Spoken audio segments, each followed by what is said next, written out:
What is the difference between a dumbbell and a kettlebell? This is a question that we get asked all the time because kettlebells aren't found in a lot of the commercial Gold's Gym or other gyms that you may have been to, but everyone knows what a dumbbell is. Now, I'm gonna show you the main key differences.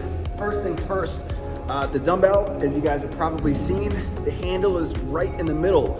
So the weight of a dumbbell is distributed really evenly. You're right in the center of mass of that weight.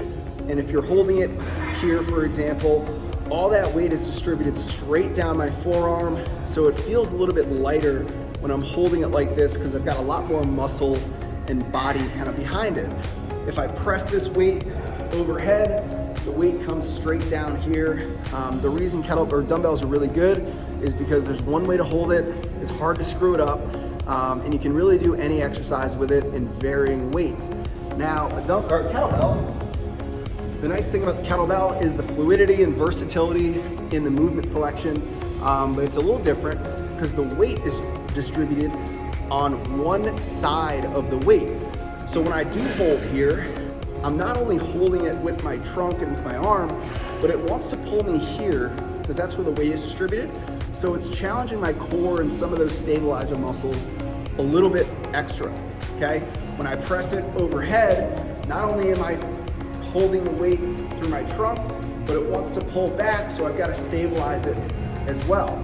Now, the handle of the kettlebell is a little bit bigger, a little bit wider. It allows for more flexibility or fluidity in movement.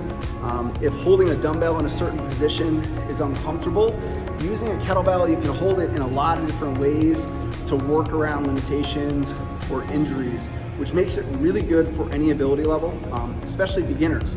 We always typically start with kettlebells, then dumbbell exercises, and then typically barbell for more advanced clients of ours. So those are the main differences between the kettlebell and the dumbbell is really the weight distribution, the fluidity of movement, and that's pretty much it.